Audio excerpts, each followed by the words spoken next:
Welcome into the new episode of the Huddle Up Podcast. As always, I am your host, Taylor Sharp, and on this podcast, we talk all things NFL.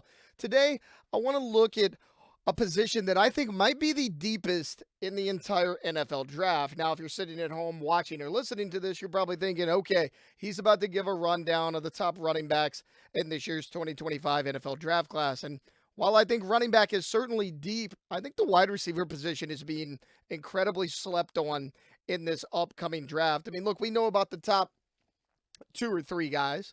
I mean, it's Tetaroa McMillan, Matthew Golden, and Emeka Egbuka. I mean, we know about these guys, right? I mean, they were all big name college players, multiple years. They were super productive. Matthew Golden, at the end of the year, probably was the best receiver in college football, at least last season.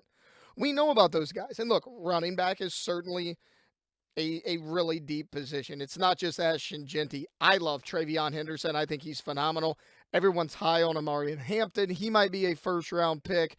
Look, you have R.J. Harvey, Cam Skattebo. Let's not forget about him. He's a guy that's under a lot of people's radar right now. But the wide receiver position, I think, might be the deepest in this entire draft class. I mentioned the top three. Again, I'll go over them. Tetaroa McMillan, Emeka Egbuka, Matthew Golden. All three of those guys right now are projected as first-round picks. But what about the guys that aren't first-round picks? Because, okay, I'm located out of Baton Rouge, and around here we're talking, what the Saints need to do in the first round of the draft. And everyone's saying, go get Tetaroa McMillan. You're 9 overall. He's likely going to be there. You need that big-bodied wide receiver. And while I agree, the Saints have so many needs, they could go get somebody like a Will Johnson at corner and then go get Jaden Higgins, who is rapidly becoming one of my favorite receivers in this draft. If you don't know Jaden Higgins, he's the 6'4" wide receiver out of Iowa State. 6'4", 220 pounds, ran a 4.47 at the NFL Combine. He had over 1,000 yards. As a matter of fact, he had 1183, so almost 1,200 yards, 9 touchdowns. The year before, his first year at Iowa State, he had 983. So pretty much back-to-back 1,000-yard seasons. He's 6'4", and all of that is competing with catches with Jalen Noel, his teammate, who's also a really good wide receiver. Now, he's not 6'4", he hovers around about 6 feet, but he had over 900 yards receiving last year. He had 6 or 7 touchdowns. I mean, he's a really solid player as well. Jalen Royals from Utah State, he's a guy that I absolutely love.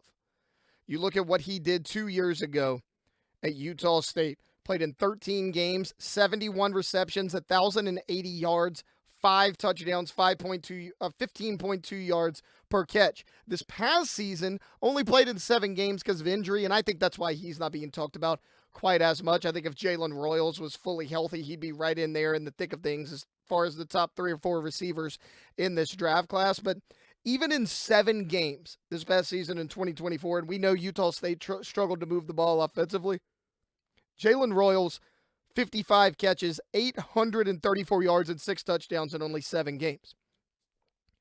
I think this wide receiver class has a chance to be really special. And I like all 3 of those guys I just named, Jaden Higgins, Jalen Noel, Jalen Royals, over a guy like an Emeka Egbuka. I like Egbuka. I think he's getting the big school jump. I think he's getting that Ohio State bump. Because, look, Royals, Noel, Higgins and Noel were teammates at Iowa State, Jalen Royals at Utah State. Not as many teams see those guys play because there's frankly not as many eyeballs on those guys as far as week in and week out on Saturdays. Ohio State is in prime time pretty much every Saturday.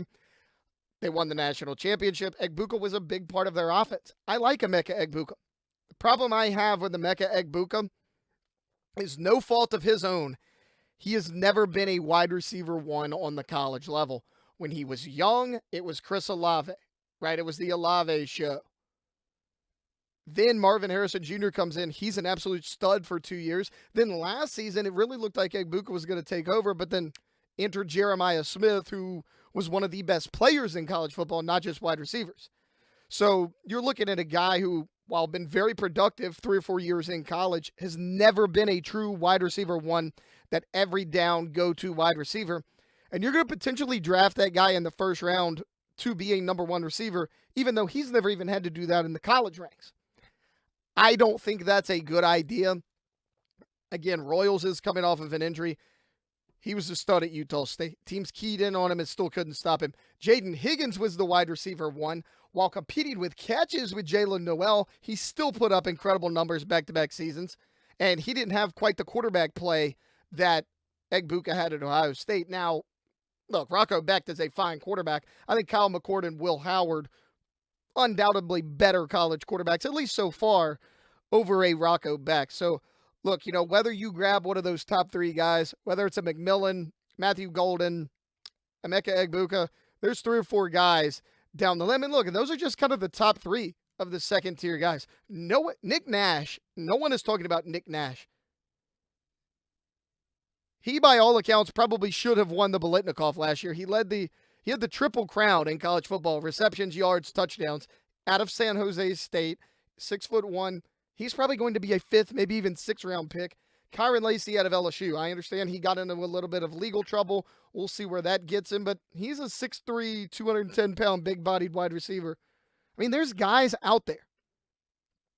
Caden Prather, I understand he was a little bit underperforming this past season, but Caden Prather out of Maryland, he's a big-bodied receiver. There are a lot of guys out there that I think makes this wide receiver class probably the deepest position in this upcoming draft. I'm excited to see where all these guys land. I always look back at the 2020 receiving class. That was Justin Jefferson, Jerry Jeudy, Henry Ruggs. He's not around anymore, obviously.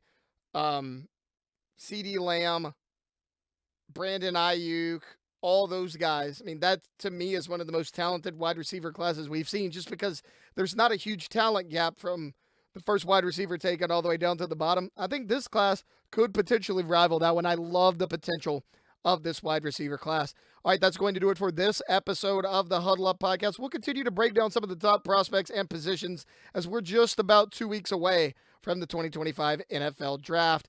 If you liked what you saw, please like, subscribe, comment, and we'll see you next time on the Huddle Up Podcast.